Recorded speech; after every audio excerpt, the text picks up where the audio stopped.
Erik Černák neposilní Slovensko na majstrovstvách sveta, Nitra si zahrá Ligu majstrov, Ukrajina sa prebojovala na majstrovstvách sveta 2027 a Samuel Hlavaj končí v Minnesota Wild. Ja som hokejový fán a pokúsim sa vám prinášať tie najhorúcejšie novinky z hokejového sveta. Erik Černák neposilní slovenskú hokejovú reprezentáciu na majstrovstvách sveta vo Švajčiarsku. Hlavný tréner Vladimír Orsák to oznámil po piatkovej prehre v prípravnom zápase s Dánskom 0-3.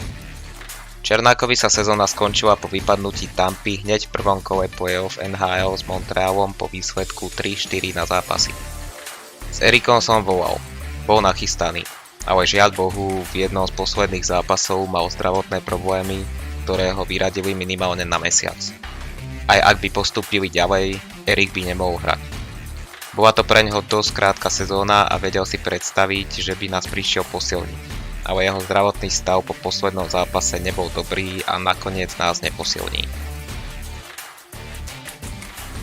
Hokejisti HK Nitra sa v budúcej sezóne predstavia v Lige majstrov. Čerstvý šampión tak bude prvým zástupcom Slovenska v kontinentálnej súťaži po 3 rokoch od účasti Košíc v sezóne 2023-24. Nitra získala v apríli svoj tretí titul v ére samostatnosti, keď zdolala vo finálovej sérii Slovan Bratislava. V minulosti vyhrala kontinentálny pohár, čo je druhá najvyššia európska súťaž. V Lige majstrov bola po premiérovom titule v sezóne 2016-17 a postúpila do play-off, čo sa okrem nej podarilo len Košiciam. Okrem týchto dvoch klubov reprezentovali Slovensko v Lige majstrov aj Banská Bystrica, Zvolen a Slovan Bratislava. Ukrajina sa vracia do elitnej kategórie hokejových majstrovstiev sveta. Ukrajinci si vybojovali postup na majstrovstvá sveta 2027 z turnaja A skupiny prvej divízie v poľskom Sosnovci a napísali jeden z najemotívnejších športových príbehov posledných rokov. O to silnejší je ich úspech v období, keď krajinu už dlhodobo sudzuje vojna. Rozhodnutie priniesol dramatický záver turnaja. Ukrajina už mala svoje zápasy odohrané a musela čakať na výsledok stretnutia medzi Poľskom a Litvou. Na postup potrebovali, aby Litovci získali aspoň bod. To sa napokon aj stalo, keď Litva triumfovala 2-1 po predĺžení. Výsledok znamenal nielen záchranu Litovcov v divízii 1A, ale zároveň aj historický návrat Ukrajiny medzi najlepšie týmy sveta. Ukrajinský hokej tak dosiahol obrovský úspech napriek mimoriadne náročným podmienkám.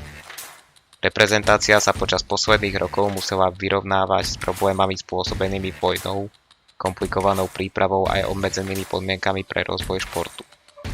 O to emotívnejší je návrat medzi elitu, kde sa Ukrajina predstaví prvýkrát od roku 2007.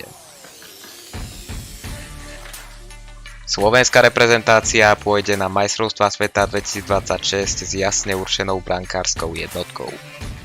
Túto pozíciu bude zastávať Samuel Hlavaj, ktorý si dôveru realizačného tímu vybojoval výkonmi počas sezóny aj na februárovej olympiáde. 24-ročný rodák z Martina však napriek dôležitej role zostáva pokojný a zdôrazňuje tímový prístup. Všetko ide normálne, tak ako keby nie som jednotka. Musím makať aj ja, podporovať chalanov a oni zase mňa. Všetko musí byť na 100%. Povedal po tréningu pred prípravnými duelmi proti Dánsku. Hlavaj má za sebou druhú sezónu v Zámorí, kde pôsobil vo farmárskom tíme Jova Wild. Hoci sa mužstvu výsledkovo nedarilo, slovenský brankár ukázal viaceré kvalitné momenty a v 22 dueloch zaznamenal 2 čisté kontá. Ešte výraznejšie zaujal počas olympijského turnaja, kde pomohol Slovensku k výbornému 4. miestu a patril medzi opory tímu. Po skončení sezóny mu vypršala zmluva s organizáciou Minnesota Wild a v lete ho pravdepodobne čaká zmena pôsobiska. Sám však naznačil, že prioritou zostáva pokračovanie v Severnej Amerike. Podpísanú zmluvu ešte nemám. Kam to bude, to sa ešte uvidí. Všetko nasvedčuje tomu, že Hlavaj zostane v Zámorí a po šampionáte bude riešiť novú NHL príležitosť. Touto informáciou sa dostávame na koniec tohto videa, ktoré pevne dúfam, že sa vám páčilo. Pokiaľ sa vám páčilo a máte záujem o podobné videá, Budem vám veľmi vďačný za zanechanie vašej odozvy na tomto videu. Ako príklad môžem použiť odoberanie môjho kanálu, ktoré vás nič nestojí a mňa bude motivovať k tvorbe podobných hokejových videí. Týmto sa s vami pre toto video lúčim a budem sa na vás tešiť zase na budúce.